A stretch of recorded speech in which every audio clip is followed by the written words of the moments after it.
Welcome to Living Local with Lori. Hi, I'm Lori Johanneson. I'm a top performing realtor in Naperville and the surrounding suburbs. My goal is to connect my friends, family, and clients with local area experts. Today, I'm very excited to have Jada.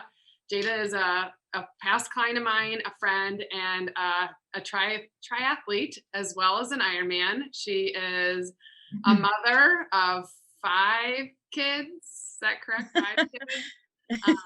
Well, 6, but that's okay. and a cat. So wonderful all around, very diverse. So I'm excited to have you on my series, Jada. So I'll let you go ahead and introduce your formal title other than how I perceive you. And thank you again for being on my series today.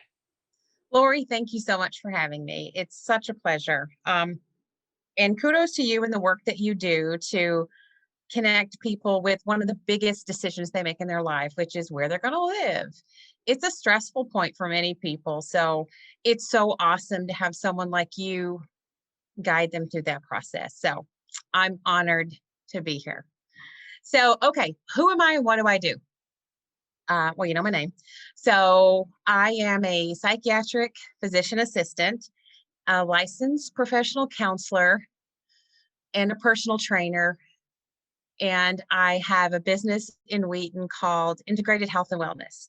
And I do psychiatric medication management, counseling, and I also coach on the side. So I have a whole thing going on. But today I think it's going to be Valentine's Day soon. So we are going to be talking about a way to help couples connect. So you want me to just jump into that or?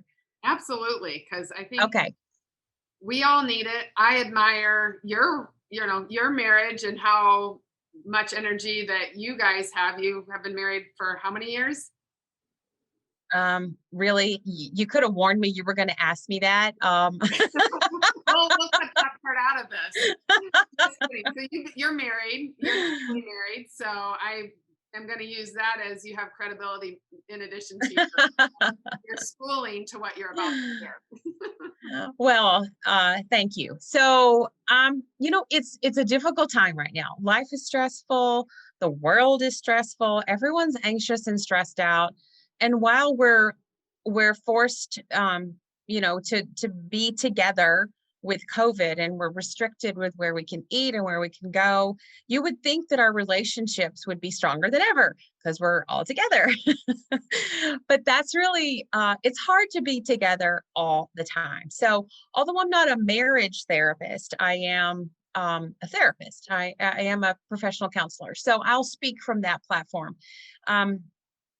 And honestly, it's so easy to feel disconnected from those that we spend all of our time with unless we give some effort into that.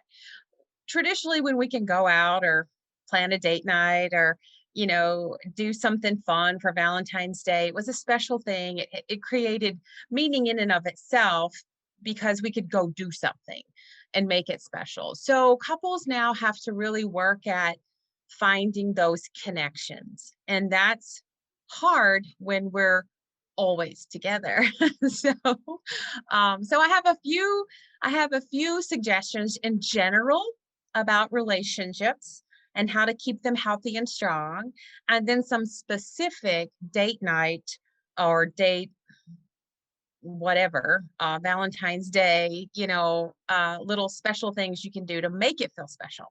So in general, relationships need nurturing. You can't just put the pot on simmer and walk away. It does need an occasional stir. So it is important to come back in and say, hey, you're there. I appreciate you. Thank you for doing those things that you do to keep the house running, or thank you for working so hard to keep, a roof over our heads, or just the things that we do every single day that really we should support each other in. So you have to be able to connect and to nurture it. So you have to invest some time. The other really thing that's important that I think gets missed with relationships is you have to have self-care.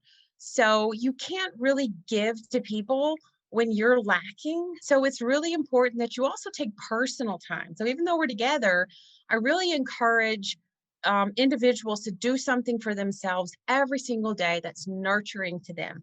Give to yourself, because right now you're giving to so many people, especially those stay-at-home working moms who are now doubling as teacher and doing online schooling. It's terribly stressful. And so it's really important that you step away and take care of yourself.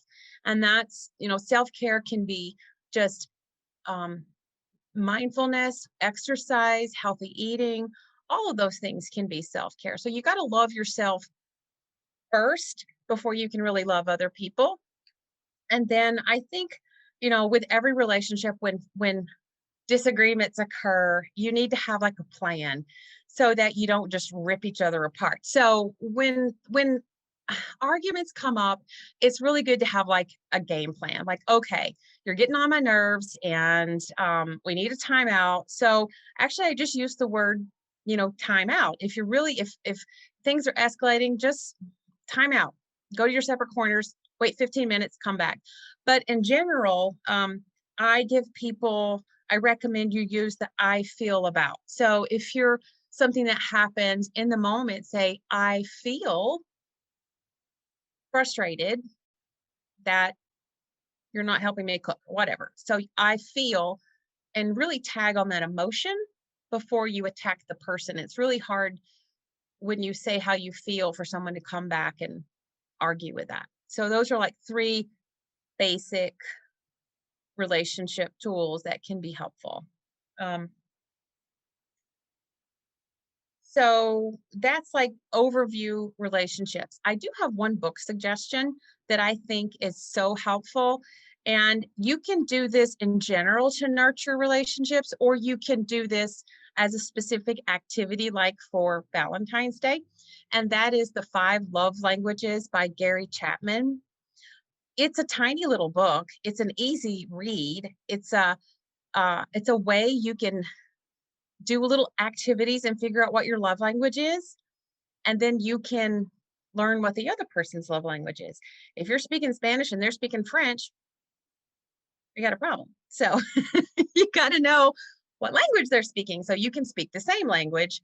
So that's a great way to help nurture relationships too. Yep. No, It's an activity. yeah, no, definitely good. So,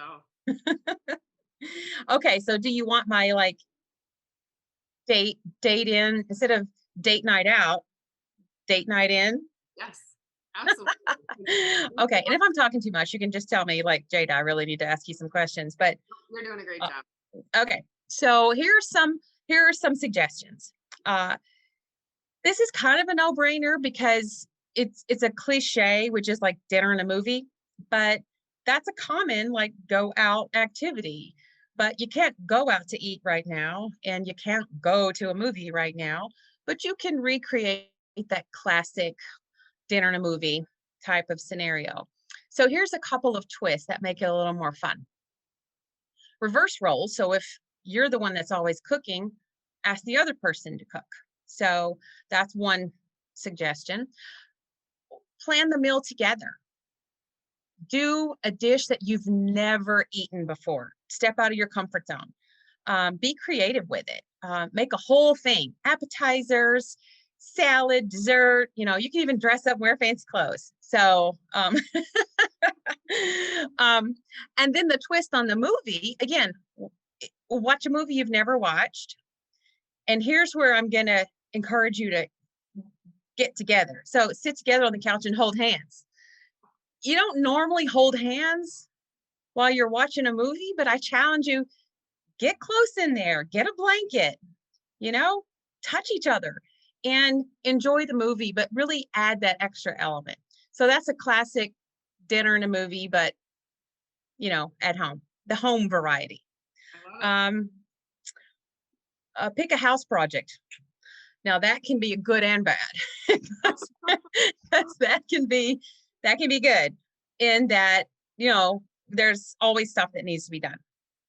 But try to pick a fun project. So and make it fun. So if you're gonna like this weekend, We're purging our closets, right? Okay, who wants to do that? But there's always a sense of accomplishment when you do. Seriously, if you haven't worn that blouse for 3 years, go ahead and donate it. Chances are I'll circle through Goodwill and pick it up anyways. So, but put some music on, get in the closet, put some music on, make it fun. And then that becomes an activity that brings you together. You're going to have to talk if you're in the closet, right? So, that's another way. Okay, I have two more, and that is working out together. So working out is self-care anyway, but slow it down a little bit. Go for a walk. Here's a real stretch. Go for a walk and hold hands. So, how about that? Just connecting. Go for a walk, 30 minutes alone, walking around. You're going to have a conversation. And that's the thing. You have to carve out that time, which is what we talked about before. And if you're always with kids and you're always stressed with work, but if you go for a walk and you add that extra bonus of holding hands, suddenly there's something there. And now you can talk about that. And then my last one is kind of something I've done before, which was so much fun. And this is, think about the time you and your partner, spouse, whatever, met. What year was that? If it was 1970, 1965, whatever, look at the top 10 songs of that era. Play those songs. Get up and sing and dance and start a conversation of, gosh, you remember when we were in high school and blah, blah, blah, blah. Suddenly you're connecting and you're singing songs you haven't heard in 20 years. And that's a great way to connect to. So those are my little suggestions for date night in, and just healthy ways to communicate and keep nurturing and stirring the pot. When we're together, we sometimes have to really make it a special moment. My husband and I call it carving time for each other. The world is always going to have stuff for you to do. You have to purposely and with intention carve time. So those are some suggestions to do that. No, Hope that's helpful. These are wonderful. Like, I'm actually kind of more excited for Valentine's Day, just hearing these ideas, because it seems less stressful than the norm. And my Yes, husband likes to call it, a Hallmark holiday. Do we really need to do anything? But exactly. It's a day. Let's plan something fun. Let's be fun. Let's show our kids that we're fun, because we're setting a good example. I think these are wonderful. And the other day when we were talking, you touched on something that I'd like to touch on, not this time, but hopefully people will continue to tune into our series, and the importance of what you're eating and how that affects anxiety, your mood, and your overall well-being. And so you've taught me so much in such a short amount of time. I am blessed to have you as a friend. I'm so excited for the businesses that you're starting and who you are as a person. You attract and you provide such good energy. You're very easy to talk to. And, I really appreciate you coming in today. And I'd love for you to quickly touch on your business that you just started in Wheaton. And then Sure. Hopefully we can help connect people who are out there right now who could use you. Awesome. Thank you. Okay. So I have my integrated health and wellness, and that's in downtown Wheaton. It's right on Main Street. And that's a practice I started a few months ago. It's my own gig, which is kind of exciting for me. And so you can find me at integratedhealthandwellness.org if you're interested. And actually yesterday I started another business, because what's more stressful than that, right? So moving while you're starting another business. Moving while we're exactly. So it's called Soul via Soul, and it's an online wellness coaching platform, which I'm going to be creating 8-week programs for people to really shift their wellness into high gear. And it gives you a template, an outline, accountability, and a group in order to help deal and remove anxiety so you can live a passion-filled, purpose-driven life. And that is the goal, right? That's why we're here. Passion and purpose. So let's find it, let's create it, let's make it happen. I just heard somebody say the other day that we have joy in us. Let's bring it out. Let's not always focus on all the negatives, which we're seeing in social media and everywhere else. So Yeah, again, thank you, Jada, for being a part of my series. I'm sure we're absolutely. going to have you back because I think we all could use additional tips and suggestions. But thank you again. You're welcome. Thanks, Lori. Also, remember to follow us on Instagram at Johanneson Home.